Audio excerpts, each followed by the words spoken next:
Assalamualaikum warahmatullahi wabarakatuh. Pada video kali ini saya akan membahas panduan rencana pembelajaran semester RPS yang sudah saya susun demi melengkapi kegiatan aktualisasi Latsar Angkatan 37 kelompok 4 atas nama Farhana Mar'i.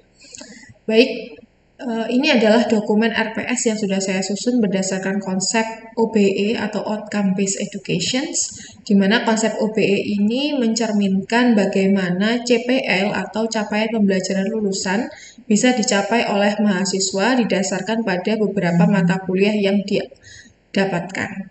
Berikut ini adalah tampilan awal dari RPS-nya, di mana di tampilan awal RPS-nya terdapat beberapa komponen, di antara yang pertama adalah mata kuliah, di mana mata kuliah itu mendefinisikan mata kuliah yang direncanakan pada RPS ini. Kemudian ada kode mata kuliah, di mana ini adalah kode mata kuliah tersebut. Kemudian ada rumpun mata kuliah, di mana rumpun mata kuliah di setiap prodi dibuat berdasarkan penciri prodi, kemudian mata kuliah tersebut dimasukkan ke dalam rumpun mata kuliah yang mana. Seperti itu. Sebagai contoh yang saya bahas di sini adalah mata kuliah sains komputasi dengan kode sekian, di mana sains komputasi termasuk dalam rumpun mata kuliah kecerdasan buatan. Kemudian isian berikutnya adalah bobot SKS, di mana yang pertama adalah T, yaitu teori, P itu praktek, dan ICTS adalah skor European Credit Score, di mana biasanya 1 SKS setara 1 sampai 1,5 ICTS. Sebagai contoh untuk sains komputasi, bobotnya adalah 3 SKS teori, dan ketika dikonvert ke ICTS adalah sekitar 4,77. Kemudian isian berikutnya adalah semester, di mana ini adalah semester berapa mata kuliah tersebut diampu. Contohnya sains komputasi di semester 3. Kemudian ada tanggal penyusunan, yaitu tanggal disusun RPS-nya. Kemudian di bagian berikutnya ada otorisasi, di mana otorisasi ini adalah pengesahan untuk RPS itu sendiri, di mana di sini ada 3. Yang pertama adalah dosen pengembang RPS-nya. Kemudian yang kedua adalah koordinator dari rumpun mata kuliahnya. Di sini karena saya sains komputasi termasuk dalam kecerdasan buatan, maka yang akan menandatangani dokumen ini adalah koordinator dari rumpun mata kuliah kecerdasan buatan. Kemudian yang terakhir adalah koordinator program studi atau ketua program studi. Kemudian di bagian berikutnya adalah capaian pembelajaran lulusan program studi, di mana setiap program studi memiliki CPL tertentu sesuai dengan bidangnya. Kemudian untuk teknik informatika sendiri memiliki 10 CPL, diantaranya ada sikap, kemudian ada keterampilan umum, keterampilan khusus, dan juga pengetahuan, di mana ada 1 CPL di setiap komponennya yang dibebankan pada mata kuliah sains komputasi. Contoh yang pertama untuk CPL 1 yang dibebankan adalah sesuai dengan SOC 2, kemudian yang kedua adalah sesuai dengan SKI 2, dan yang ketiga KOM 3, dan yang keempat adalah KNU 1. Nah, CPL yang dititipkan ini disahkan oleh Kaprodi di dokumen kurikulum. Kemudian setelah mengetahui CPL yang dibebankan oleh setiap mata kuliah, berikutnya adalah CPMK, di mana CPMK adalah capaian pembelajaran mata kuliah yang diharapkan bisa dikuasai oleh mahasiswa ketika menyelesaikan mata kuliah tersebut. Di mana di setiap mata kuliah pasti punya CPMK yang berbeda-beda. Contohnya di sains komputasi memiliki 7 CPMK, diantaranya sudah menyesuaikan dengan taksonomi Bloom, di mana sudah menyelaraskan dengan C1, C2, C3, C4, C5, dan juga bisa sampai C6, karena memang pada CPMK 7, mahasiswa mampu menciptakan proyek penyelesaian permasalahan matematis dan simulasi, baik secara manualisasi maupun dengan pemrograman MATLAB atau Octave. Ini sebagai contoh. Nah, dari CPMK yang sudah dirumuskan, kemudian dijabarkan lagi secara lebih rinci pada capaian sub pembelajaran mata kuliah atau disingkat dengan sub CPMK, di mana dari 7 CPMK ini dijabarkan menjadi 15 sub CPMK sebagai berikut. Setelah menjabarkan dalam sub CPMK sesuai dengan kriterianya, bagian berikutnya adalah pembobotan atau pemetaan bobot CPMK dan CPL. Di sini memperlihatkan CPMK 1 hingga CPMK 7 itu dibebankan berapa persen ke masing-masing CPL yang dibebankan pada bagian sebelumnya, yaitu CPL 1, 2, 3, dan 4. Pembobotan ini disahkan oleh Kaprodi, di mana setiap mata kuliah itu memiliki peranan untuk mendukung masing-masing CPL-nya. Contohnya di sains komputasi untuk CPMK 1 itu dibebankan CPL 1 dengan bobot 0,2%, CPL 2 dengan bobot 0,5%. Seperti itu. Tidak semua CPMK mendukung keempat-empatnya, tapi keempat-empatnya ini pasti didukung oleh salah satu CPMK pada mata kuliah ini. Sehingga mendapatkan total sekian. Setelah melakukan pemetaan bobot CPMK dan CPL, kita juga harus memetakan hubungan CPMK dengan sub CPMK-nya. Contoh misalnya pada sains komputasi ada 7 CPMK dibebankan dengan sub CPMK sebanyak 15, kemudian sub CPMK 1 dan 2 itu merupakan uraian dari CPMK 1. Kemudian CPMK 2 diuraikan dengan sub CPMK 3, 5, 6, 7, 11, 12, dan 13, begitu seterusnya. Seperti itu. Bagian selanjutnya adalah deskripsi singkat mata kuliah, di mana di sini menjelaskan secara singkat keterampilan apa saja yang akan dimiliki oleh mahasiswa ketika menyelesaikan mata kuliah tersebut.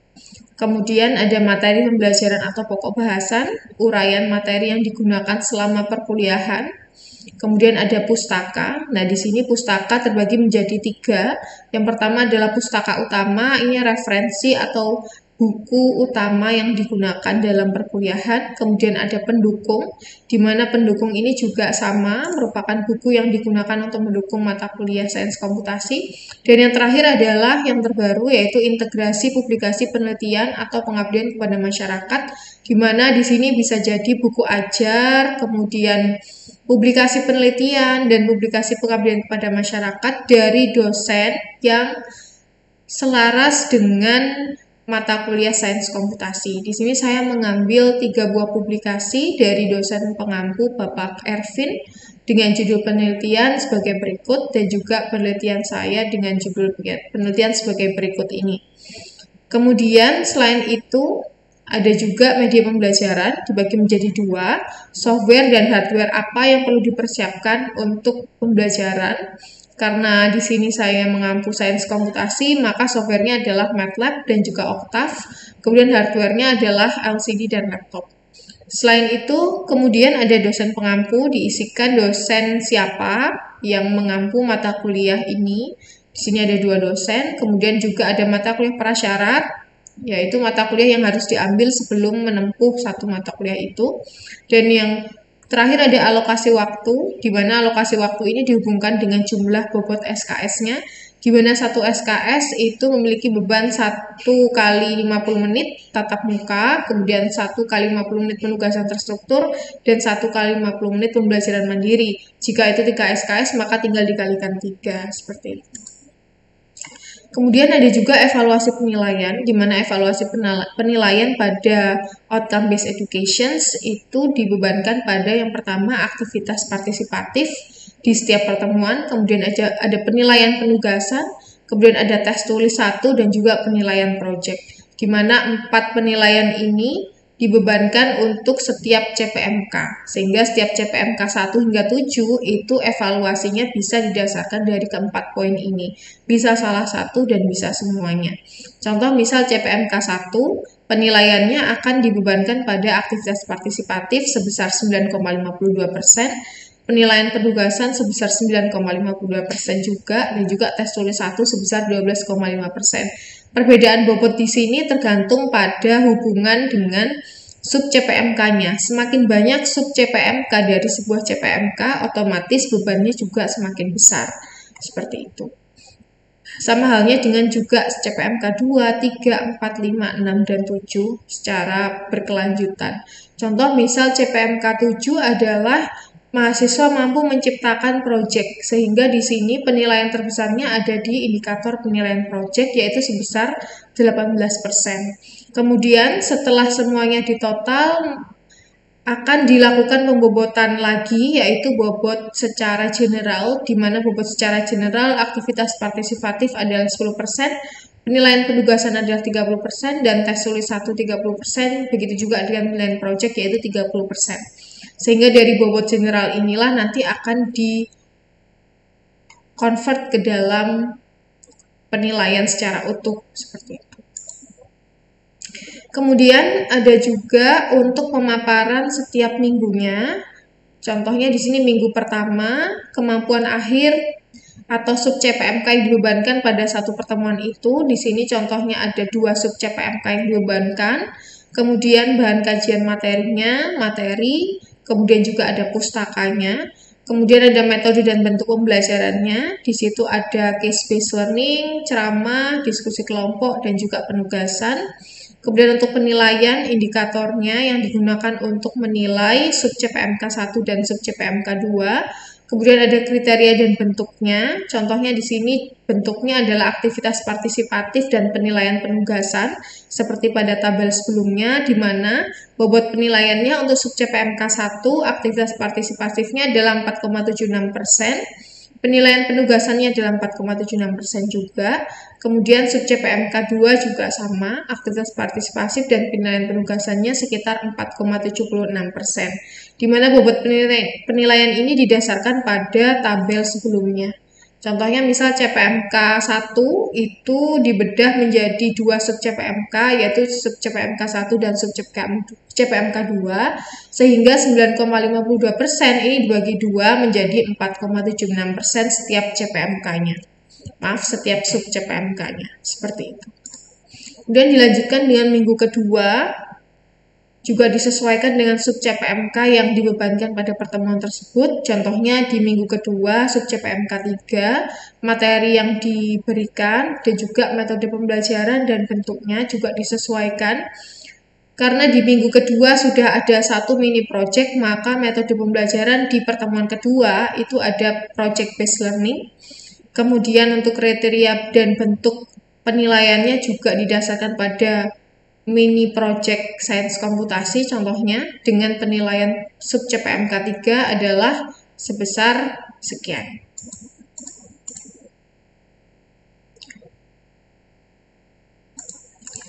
Begitu juga dengan minggu selanjutnya sampai dengan minggu ke-16.